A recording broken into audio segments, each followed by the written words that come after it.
Meu Pai, nosso Pai, unimos a fé com o teu servo, o Bispo Macedo, desde o Templo de Salomão, este lugar escolhido pelo Senhor, edificado para anunciar as tuas promessas.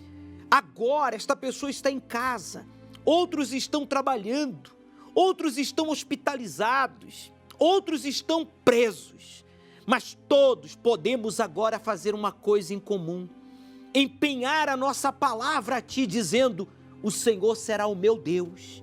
A partir de agora, eu vou Te honrar, eu vou fazer isso. Diga, meu amigo, o que você vai fazer de certo. Diga aí agora o que você vai fazer para Deus, pois a sua poderosa mão chega à sua vida, chega ao seu corpo, e essa dor, esse sangramento, essa opressão, esse peso é arrancado agora pela mão do Altíssimo. Esse pensamento de suicídio, traição, de deixar tudo e fugir, sai, encosto, eu te repreendo, na autoridade do nome do Senhor Jesus. Eu te ordeno, solta a mente, o coração e o corpo desta pessoa que estava viciada, depressivo, desenganado, desacreditada dela mesma. Agora, em o nome do Senhor Jesus, coloque a mão sobre o seu peito, faça uma pressão e diga: todo mal, em o nome de Jesus, saia! Respire profundo, meu amigo.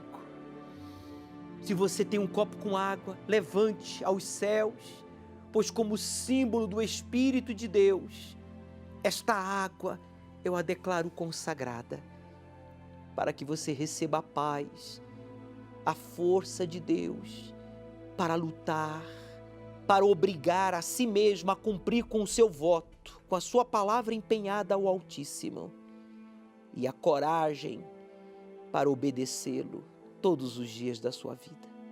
Em nome de Jesus, beba, participemos juntos desta água consagrada a Deus em oração.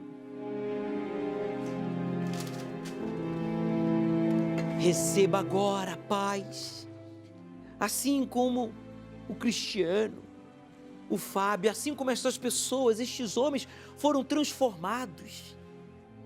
Deus dá a você a mesma oportunidade. Receba, meu Pai, a vida desta pessoa que já não quer mais viver o lado averso da vida. Ele quer te conhecer. Coloque a sua mão sobre a rocha que nós temos aqui no estúdio, que representa, simboliza o Senhor Jesus. Ele é a rocha da nossa salvação. Diga para Ele: a partir de hoje o Senhor será o meu único Deus, o meu único Senhor, o meu único e suficiente Salvador. E de tudo que chegar às minhas mãos eu vou te honrar, eu vou te servir com a vida nova, e eu vou provar com o meu testemunho, a exemplo destes homens, que o Senhor ressuscitou e agora é o dono, fale, o dono da minha vida. Meu Pai, que neste domingo esta pessoa receba a unção no alto da sua cabeça com óleo consagrado em Betel, porta do céu, e tenha a sua mente dirigida por Ti, seja inspirado, tenha ideias e comece a prosperar, a conquistar, para Te glorificar. E todos digam amém e graças a Deus. Olhe em sua volta.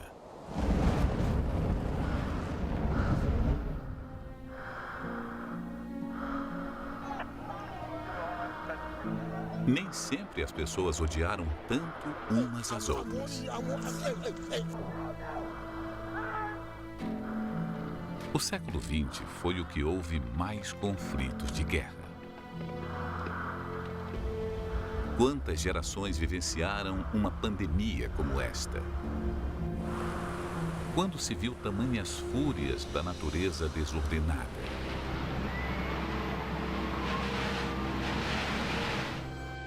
Tudo que vem acontecendo valida o que a Bíblia já diz há milhares de anos. tudo está com prazo de validade.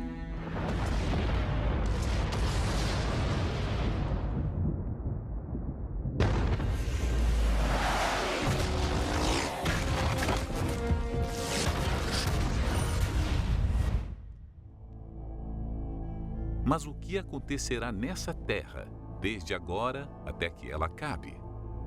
E qual a primeira revelação descrita em Apocalipse e o que ela significa? Vamos descobrir ao desvendar este livro considerado por muitos como misterioso. Domingo, ao cair da tarde. O estudo do Apocalipse. Você receberá orientações práticas à luz da Palavra de Deus que irão fortalecer a sua fé, renovar as suas forças e levá-lo ao verdadeiro encontro com Deus. Domingo, às 18 horas, no Templo de Salomão, Avenida Celso Garcia, 605 Brás, e em todas as igrejas universal do Reino de Deus. Chegue cedo e traga sua Bíblia.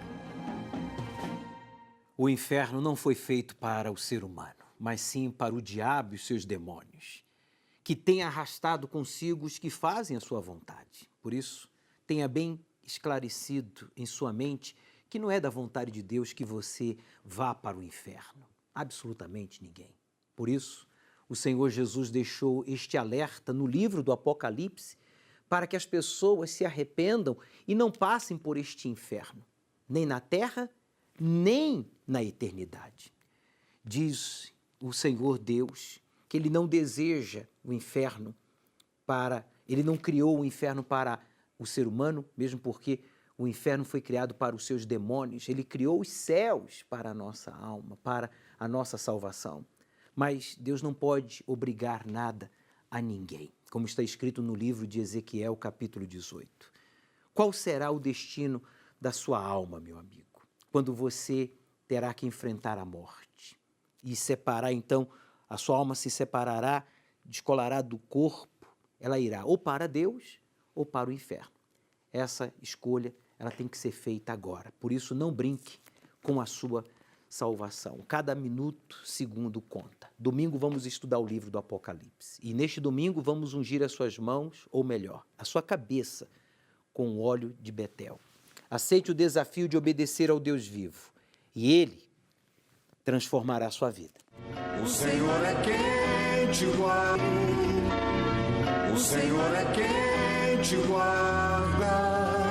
O Senhor é quem almas te protege contra o mal.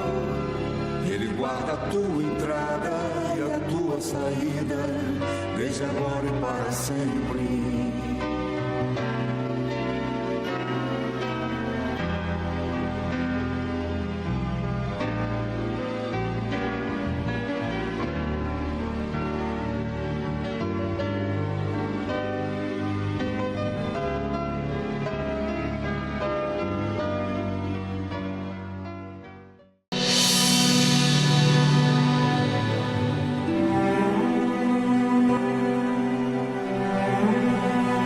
Pare aí agora.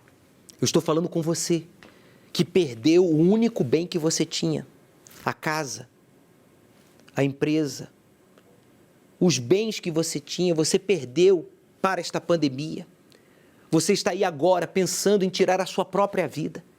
Eu vou provar para você que há solução para esta situação de humilhação, de perda, de vergonha que você está vivenciando. Por mais grave que seja a sua situação, há solução. E o primeiro passo, meu amigo, está aqui, ó. Betel, porta do céu. Fazer o voto de Betel, que é você dar o primeiro passo para sair desse inferno que você está vivendo. E eu vou provar com casos verídicos, porque aqui no programa, Encontro com o Espírito Santo, não tem blá blá blá. É a verdade, por meio dos casos verídicos exibidos que provam a veracidade da palavra do Deus vivo. Preste atenção. Pela primeira vez em sua vida, Jacó se viu sozinho. E somente quando colocou a cabeça na pedra que fez como travesseiro, viu que precisava depender de Deus, pois a única porta capaz de reverter aquela situação era a porta do céu, aberta sobre a sua vida. Naquele momento de dificuldade, fez um voto com Deus, um compromisso, derramando azeite sobre a pedra que ergueu como altar. Se o Senhor for comigo e me guardar nessa viagem que faço, e me der pão para comer, e vestes para vestir, e eu tornar a casa do meu pai em paz, o Senhor me será por Deus. E a pedra que coloquei por coluna será a casa do Senhor. E de tudo quanto me deres, certamente te darei o dízimo. Foi ali, em Betel, que Jacó começou uma nova história. Neste momento de crise, incerteza e insegurança, somente os que empenham a sua palavra com Deus é que têm a porta dos céus aberta sobre eles. Neste domingo, 6 de junho, a primeira unção sobre os fiéis com um azeite abençoado em Betel. Às 7, 9h30 e 18 horas, no Templo de Salomão e em todas as igrejas universal do Reino de Deus.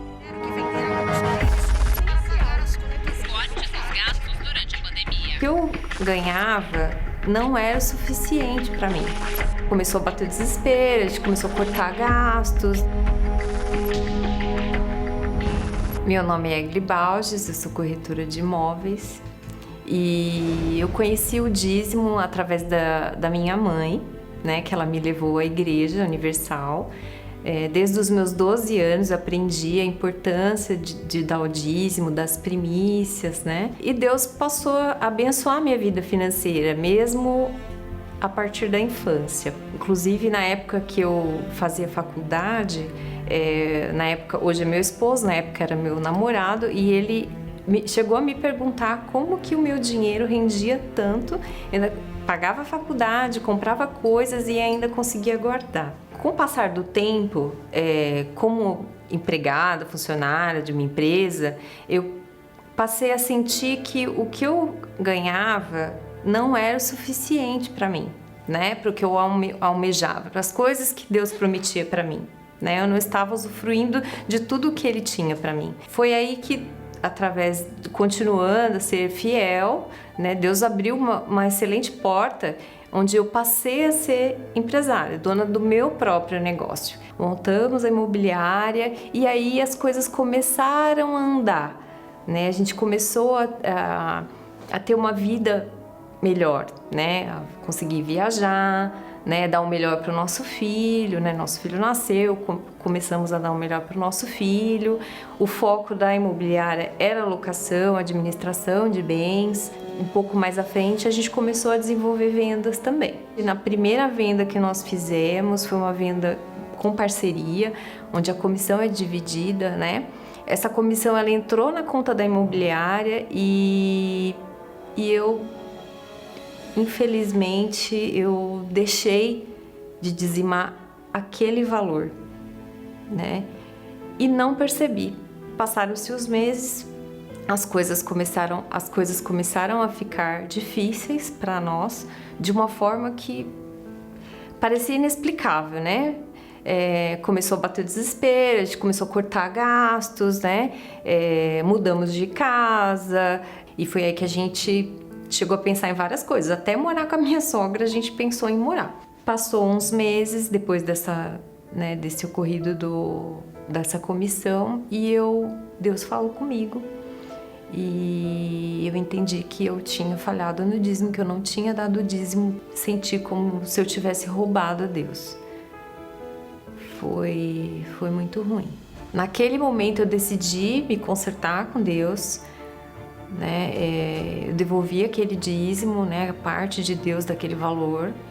E desde então eu dou meu dízimo antecipado, antes de receber as comissões, antes de receber os aluguéis, eu já devolvo o dízimo. E aconteceu que, creio que uns 2 meses depois que eu me consertei, né, com Deus, uma tia minha me ofereceu um imóvel para eu comprar, né, sem entrada, sem nada, e eu comprei essa casa, já é nosso, escritura registrada, tudo certinho. Passou mais algum tempo, começamos a fazer mais vendas, né? Vendas gera, para quem é corretor, corretor sabe que vendas gera uma renda bem maior do que só as locações, né? E aí passamos a trocar de carro. Hoje eu tô com um carro que eu gostaria de estar.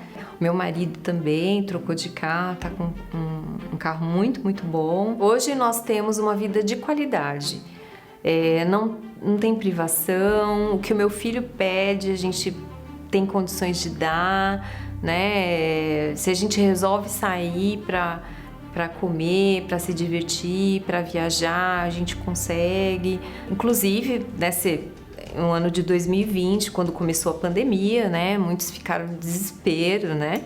E para nós aconteceu o contrário. Deus pôs a mão e nós fechamos várias vendas, né? Coisa que antes não estavam acontecendo, não estavam desenvolvendo, negócios, até imóveis de locação que estavam encalhados, boas locações que estavam demorando para acontecer, aconteceram. Nós conseguimos trabalhar da mesma forma, mesma coisa para 2021. 2021 tem sido um ano maravilhoso e tem muito mais pela frente, com certeza. Mesmo diante de tantas coisas que Deus tem proporcionado, né, as bênçãos financeiras, né, o patrimônio, nada disso tem valor sem o Espírito Santo. Inclusive, servir a Ele, né, com esses bens, com tudo que Ele me dá, né? Prioridade é Ele, né? É Deus. E além disso tudo, além do Espírito Santo, além das bênçãos financeiras, né? Do conforto, Deus tem proporcionado a paz no meu lar, né? O amor, a união entre eu e meu marido, um marido que me apoia em tudo, né? Meu companheiro, o meu filho, né, uma criança excelente, a harmonia no meu lar, a paz no meu lar, poder deitar a cabeça no travesseiro e dormir em paz, né, acordar no dia seguinte, agradecer a Deus por ter tantas oportunidades, né, de ter uma vida melhor, de poder servir a Ele com aquilo que Ele me proporciona, né, o que Ele me pede, eu não me nego. E Ele em primeiro lugar. Veja só como são as coisas, né? A Egli chegou na Igreja Universal com uma mão na frente e outra atrás, uma vida amarrada, frustrada. Deus a abençoou e ela começou a prosperar. Começou a fazer grandes vendas, né? E em um dado momento ela se achou no direito de tocar no sagrado. Aí ficou tudo amarrado. Ela não deu o dízimo, não devolveu as primícias a Deus e Deus não a castigou, porque Deus não castiga. Mas Deus permite que a gente colha os frutos, as consequências das nossas escolhas. Ficou tudo amarrado. Ficou envergonhada, humilhada. Perdeu o equilíbrio espiritual, emocional. Já não era mais a esposa, a mãe, a profissional que deveria ser, porque ela conhecia a verdade. Mas tocou no sagrado. E ela, então, se arrependeu e resolveu aquele problema. Como? Dando a Deus o que é de Deus, o primeiro lugar na sua vida. Passou a respeitá-lo, a honrá-lo, a considerá-lo, a amá-lo mais que a ela mesma, mais que ao esposo, mais que ao filho, mais que à família. Aí a promessa de Deus se cumpriu. Essa promessa aqui, Deus fez 7 promessas a Jacó. E a primeira bênção foi esta: esta terra em que estás deitado, darei a ti e à tua descendência. Quer dizer, eu vou te dar tudo, Jacó. Jacó não tinha nada, mas porque Deus viu nele a sinceridade de honrá-lo, de conhecê-lo, de servi-lo, Deus deu a ele a oportunidade de conhecê-lo. Deus está dando a você, meu amigo, a oportunidade de conhecê-lo, de servi-lo.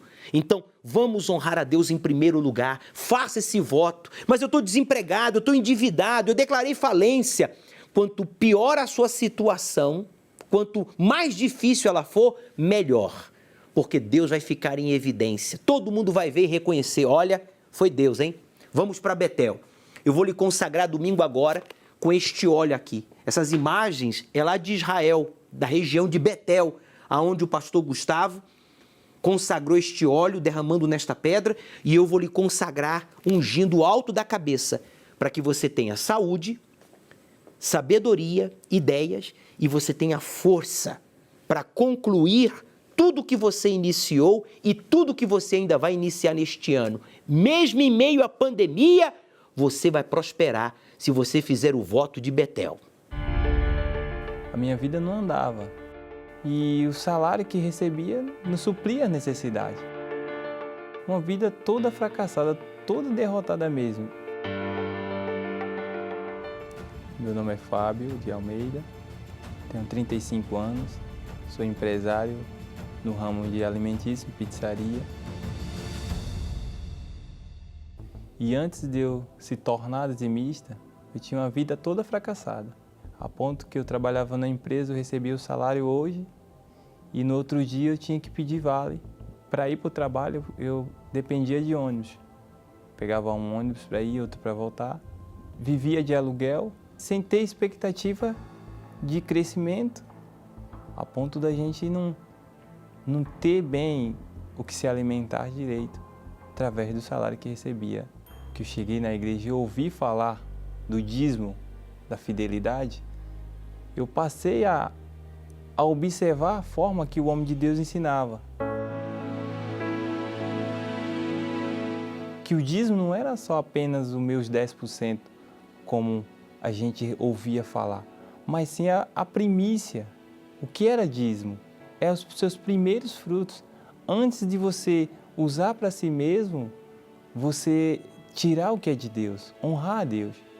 E depois que eu me tornei dizimista, tudo na minha vida começou a andar. O salário, quando eu recebi, que eu tirei o dízimo, já começou a render.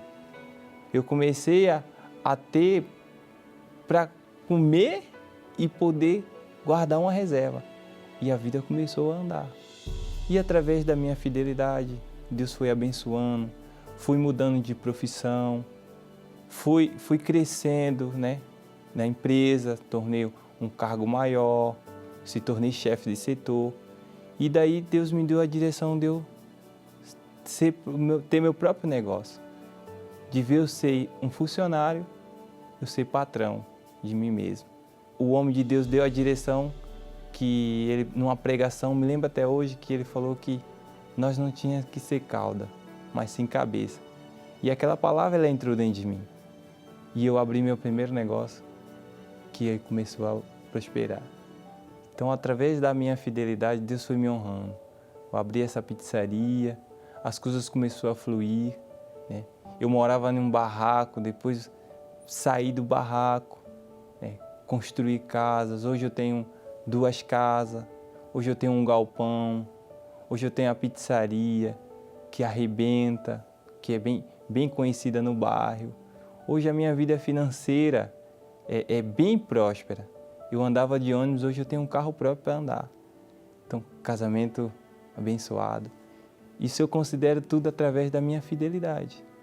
Depois que eu entendi o que é ser um dizimista, não apenas devolver 10%, como muitas pessoas ensinam, é 10%, mas não, é as primícias, os primeiros frutos, que são os 10%. O meu primeiro dízimo foi de R$120 e meu último dízimo foi R$7.000. No meio da pandemia, onde todo mundo falava em crise, eu prosperava, eu arrebentava. E até hoje, meu dízimo não baixa desse valor. Quando eu se tornei dizimista, né, até a minha vida espiritual mudou, porque eu entendia que ser fiel não era só apenas você devolver, mas sim você ter uma comunhão com Deus. E o Espírito Santo foi se revelando, foi se aproximando. Eu tive mais intimidade, eu fui mais sensível à voz de Deus, porque quando a gente se torna dizimista, Deus ele olha a gente como outra forma. E eu desejava ter o Espírito Santo, eu queria ter o Espírito Santo. E eu me entregava, meu Deus, o que falta mais para eu ter o Espírito Santo? E através disso, Deus foi realizando os meus desejos. Hoje eu tenho o Espírito Santo. E é o meu bem maior precioso é o Espírito de Deus. Eu considero o dízimo como foi o meu tripé na fé, em tudo que acontece na minha vida hoje.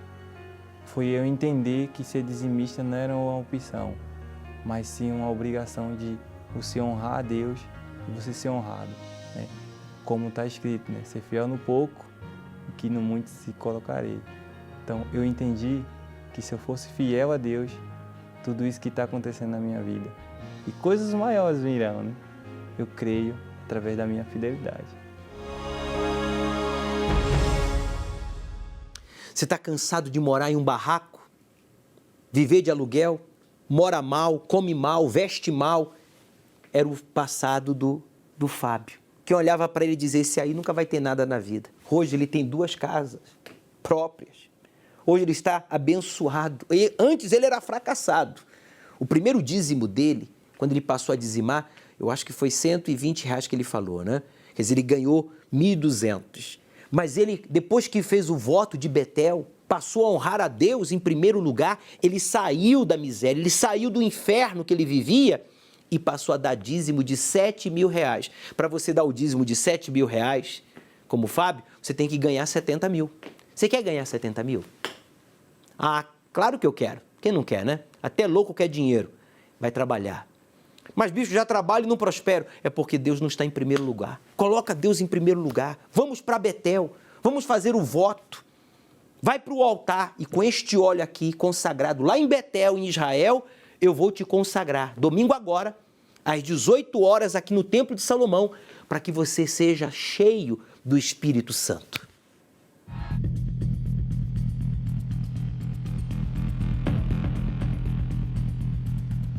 Mas se ainda o nosso evangelho está encoberto, para os que se perdem está encoberto, dos quais o Deus deste século cegou os entendimentos dos incrédulos, para que não resplandeça a luz do evangelho da glória de Cristo, que é a imagem de Deus.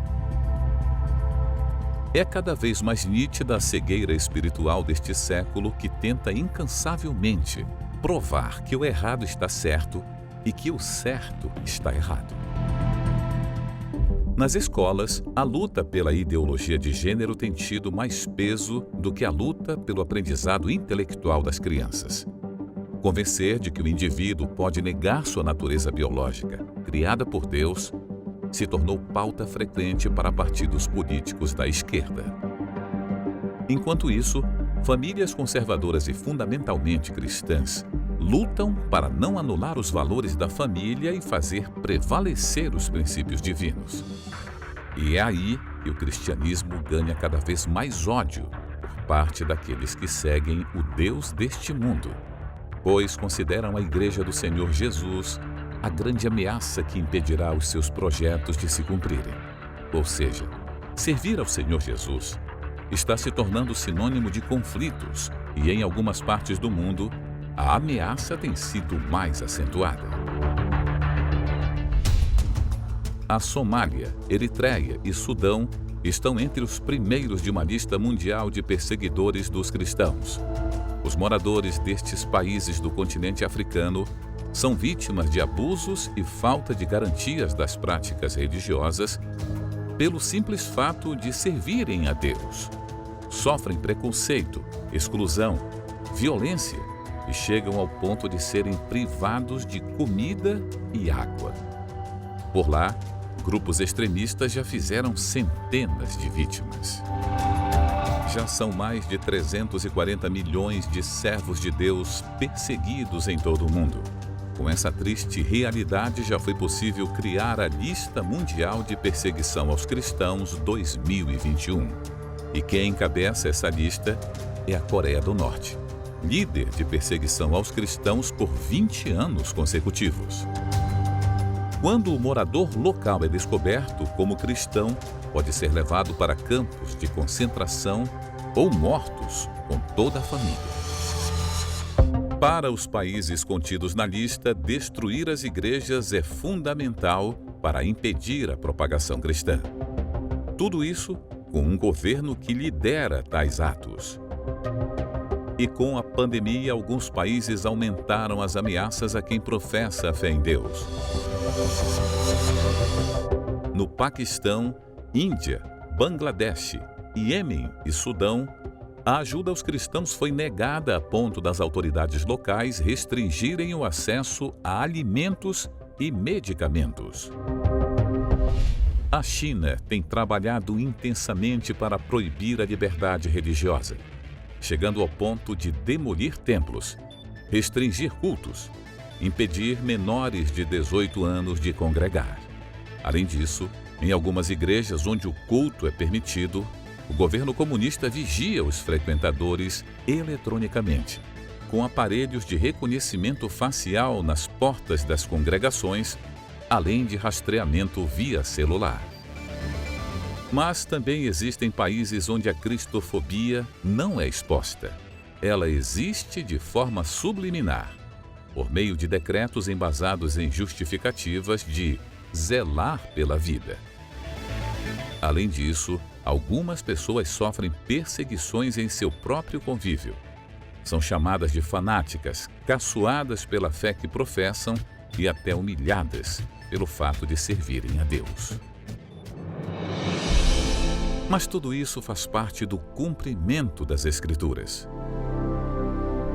O próprio Senhor Jesus foi perseguido, zombado, açoitado e morto por apregoar a verdade, que muitos não queriam aceitar. E é dele as palavras que afirmam que seremos perseguidos por amá-lo. Porém, a recompensa de tudo isso vem de forma divina.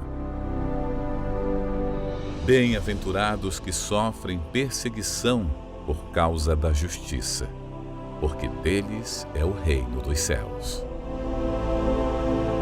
Domingo, às 18 horas, o estudo do Apocalipse, no Templo de Salomão, ao pôr do sol, na reunião do encontro com o Espírito Santo. Chegue cedo. Hoje pode ser o seu último dia de vida, a sua última oportunidade para se arrepender e se entregar por completo ao Senhor Jesus e ser salvo. Por isso, tome a decisão aí agora de se batizar nas águas. Busque o Espírito Santo para que você esteja pronto para viver, para morrer ou para ser arrebatado. Domingo agora, às 18 horas, vamos dar continuidade ao estudo do livro do Apocalipse. Chegue cedo, traga a sua Bíblia. Aceite o desafio de obedecer ao Deus vivo e Ele transformará a sua vida. Um dia o sol não vai brilhar no céu e dirão: se apagou na escuridão.